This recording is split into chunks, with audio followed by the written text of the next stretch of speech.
기후정상회의가 시작되는데요. 이런 회의들이 그동안도 있었습니다만 올해 특별히 큰 의미들을 여러 가지 면에서 가지고 있는데요.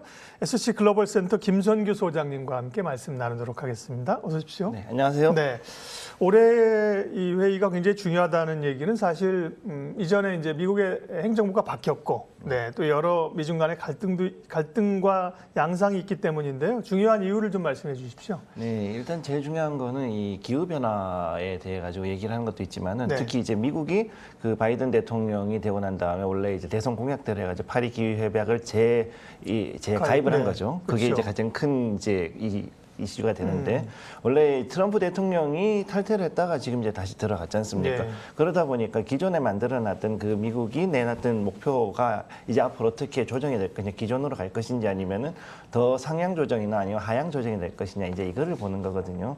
그러다 보니까 여기에서 이제 지금 우리가 가장 눈여보는 것이 과연 여기서 미국이 어느 정도의 그 목표치를 제시를 할 것이며, 그러면 여기에 대해 가지고 과연 중국과 어떻게 이제 협력을 할 것이냐, 아니면은 뭐 여기에서 어떤 그 분쟁이 있을 수 있느냐, 이제 그게 가장 우리의 초미의 관심사가 되지 않겠습니까? 그러니까요. 일단 그렇게 보고 있습니다. 미국의 이제 행정부가 바뀌면서 그 전에는 어렵게 왔던 거를 사실은 트럼프 대통령이 그냥 한 번에 걷어차고 나온 거 아닙니까, 그죠? 네, 그렇습니다. 이제 바이든 행정부에서 다시 이제 정상화를 시키면서, 게다가 또 이제 미중 간의 또 실질적인 첫 미팅이라는 얘기도 있고요.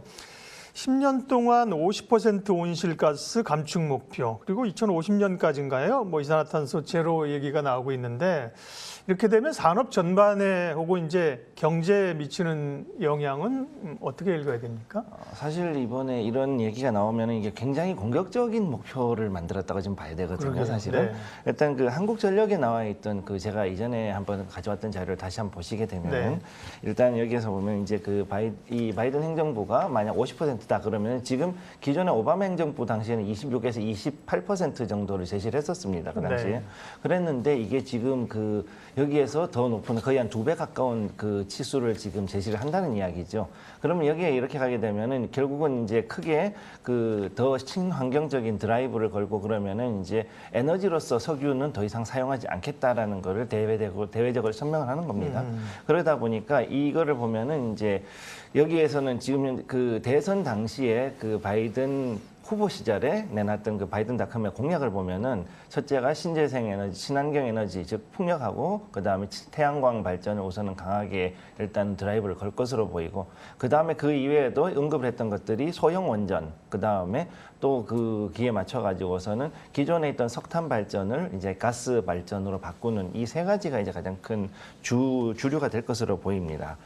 요즘 뭐 반도체가 전략 무기가 된다고 그런 얘기도 하는데, 에너지야말로 전통적인 사실 국가 전략 무기잖아요. 그렇습니다. 그런 판세 변화는 대단히 중요합니다. 뒷부분에 좀 더 하겠고요.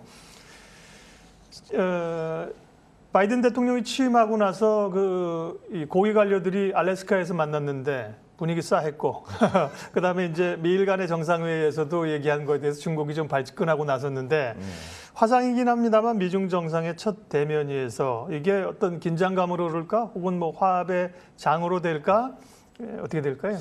이게 참 저도 뭐라고 말씀드리긴 좀 어려운데 지금까지 분위기는 좀 싸했지만은 어쨌든 일단은 지금까지 협력할 수밖에 없는 부분이 있고, 그 다음에 또 경쟁할 수밖에 없는 그런 부분, 두 가지 섹터가 다 갈라집니다.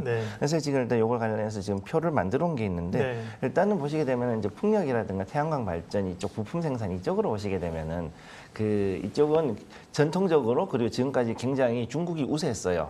그렇기 때문에, 그리고 또 실제로 바이든닷컴에서도 뭐라 그랬냐면 그 대선 공약에서도 이제 자기가 풍력 같은 경우는 대대적으로 중국에서 부품을 도입을 하고, 그다음에 중국 회사들이 공장을 미국에다 짓게 해가지고, 그래서 이게 더 들어오게 하겠다, 이제 이런 얘기를 했거든요.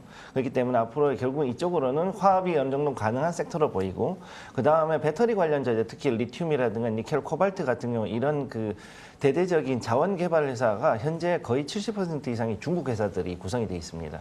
그렇기 때문에 여기에 대해서 결국은 일단 당장은 미국이 중국이랑 협력할 수밖에 없고, 그다음에 그다음에 이제 스마트 그리드 부분에서도 역시 이제 어느 정도 협력을 할 것으로 보이는데 반대로 이제 경쟁 섹터를 보게 되면은 지금 현재 그 2차 전지 관련해 가지고 특히 전기차 때문에 배터리 생산 공장 유치 문제 굉장히 심각하지 않습니까?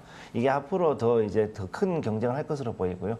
그다음에 이제 자원의 무기화라든가 독자 자원 개발이 더욱더 이제 가기 때문에 이것 때문에 이제 그 지금 현재 그 70% 이상의 그 자원 개발의 그 어떤 이니셔티브를 지고 있는 중국하고는 경쟁은 불가피할 거로 보고 있습니다.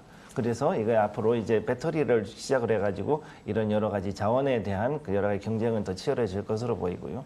그 다음에 또 거기에 맞춰가지고 원자력 발전하고 그다음에 가스 발전 부분에 대해서 역시 둘은 어느 정도 경쟁할 수밖에 없는 그런 상황에 와 있다. 저는 일단 그렇게 보고 있습니다. 네, 협력이 가능한 부분과 경쟁이 치열해질 부분을 섹터로 이렇게 나누어서 말씀해 주시니까 좋네요. 예. 네.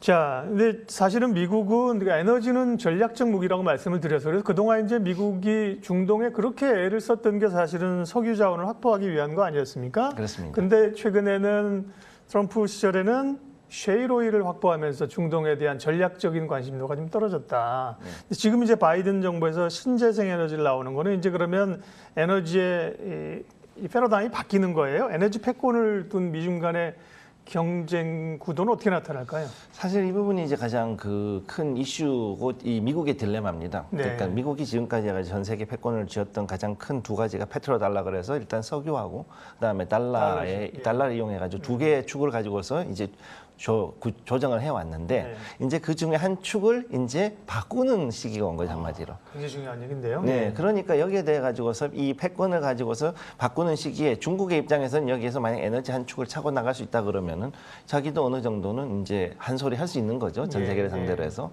그러다 보니 여기에 대해서 이 미중 경쟁은 당연히 치열하게 갈 수밖에 없을 것으로 보이고 또 여기에 대해서 또 지금 굉장히 중요한 게 이것이 전 세계적으로 일단은 석유가 달러로만 결제가 됐었기 때문에 그렇죠. 그럼 이것이 연결이 돼 있지 않습니까? 그럼 이 에너지에 대해 가지고 어떤 식으로 해결할 것이냐 이건 굉장히 지금 그 첨예한 대립을 일단 넘어가고 나서 최소한 어느 한쪽이 이 어느 정도는 굽힐 수밖에 없는 그런 상황을 일단 가고 있다. 저는 일단 그렇게 보고 있습니다. 미국은 자신의 그 세계 최강대국으로서의 그 권력을 패권을 쥐어야 되고 네. 중국 입장에서도 이게 어쨌든 기회를 노리는 거군요. 석유 같은 경우야 사실은 제한된 채굴밖에 못 하는데 신재생 에너지는 뭐 태양광이라든지 이런 쪽으로 세계 패권의 에너지를 잡을 수도 있다.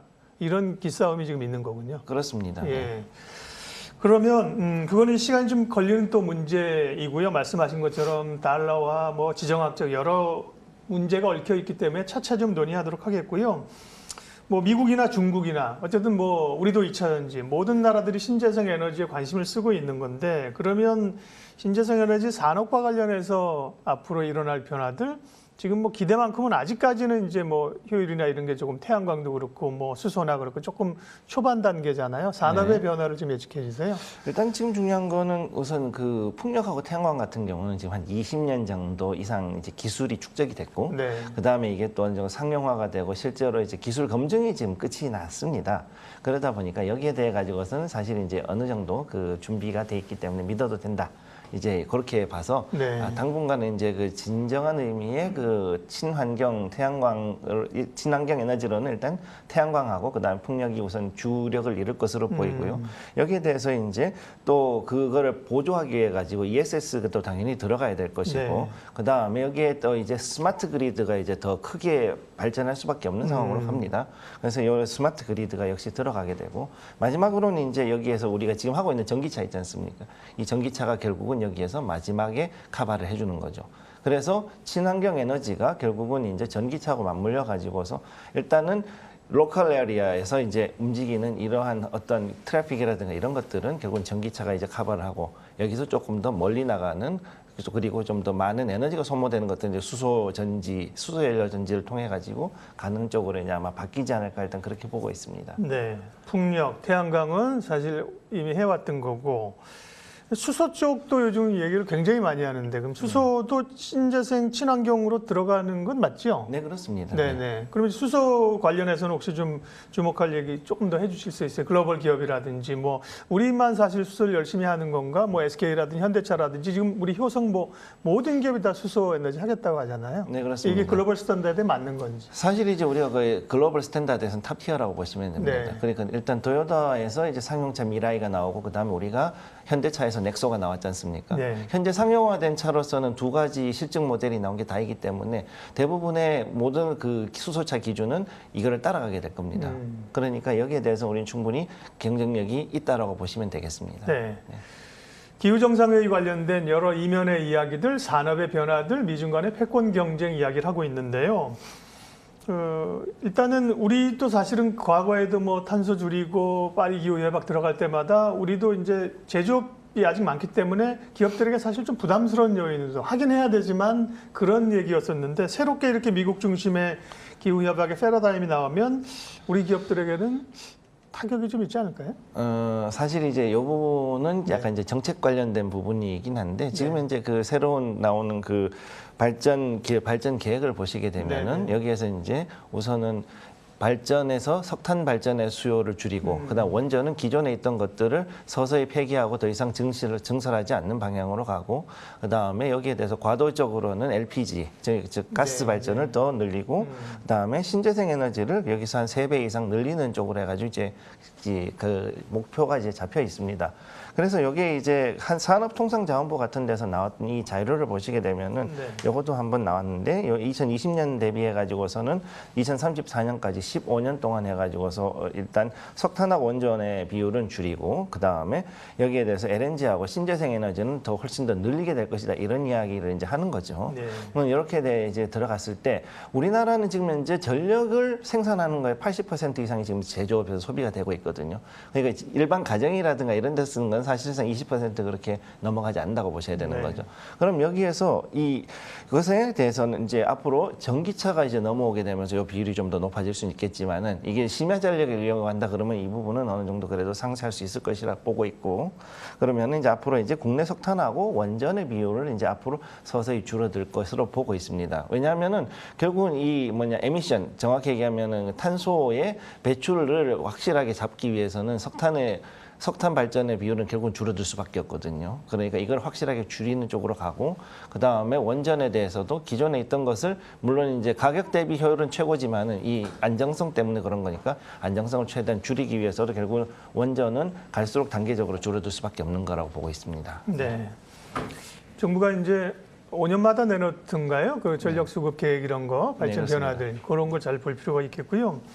에너지 섹터가 국내도 뭐 정유, 화학 있습니다만 미국에서도 보면 산업이나 이 지수를 구성하는데 에너지 섹터가 미국 굉장히 중요하잖아요. 그렇습니다. 그러면 지금 말씀하신 걸 통해서 어쨌든 에너지 산업, 에너지 섹터의 변화들을 투자자 입장에서 어떻게 좀 보고 대응을 하면 좋을까요? 일단 그 에너지 부분에 대해서 보셨을 때는 지금 석유는 일단 지금 거의 구조조정이 끝이 나간다라고 보셔야 되는 거거든요. 그래서 기존의 석유는 사용량은 일단 줄어들기는 줄어드는데 에너지로서의 석유는 줄어들지만 유화로서의 석유는 훨씬 더 앞으로 더 발전 가능성이 높다라고 저는 일단 그렇게 보고 있습니다. 일단 그 원인은 뭐냐면은 첫째로 이제 유가가 지금 현재는 박스권에 있다가 잠깐 내려왔지 않습니까? 잠깐 등락을 하고 있는데 지금 기존에 가지고 있는 내연기관 차들이 아직은 많다 보니까 여기에 대한 수요는 여전히 아직 한 최소 10년 이상은 가야 되잖아요.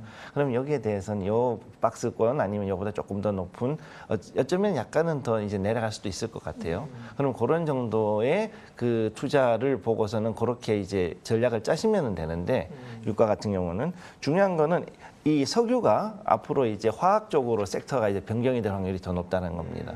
일단은 지금 그 미국 메이저 석유 메이저 보통 이제 7자매라 그러고 세븐 시스터즈라 부르는 7대 석유 메이저들 있지 않습니까?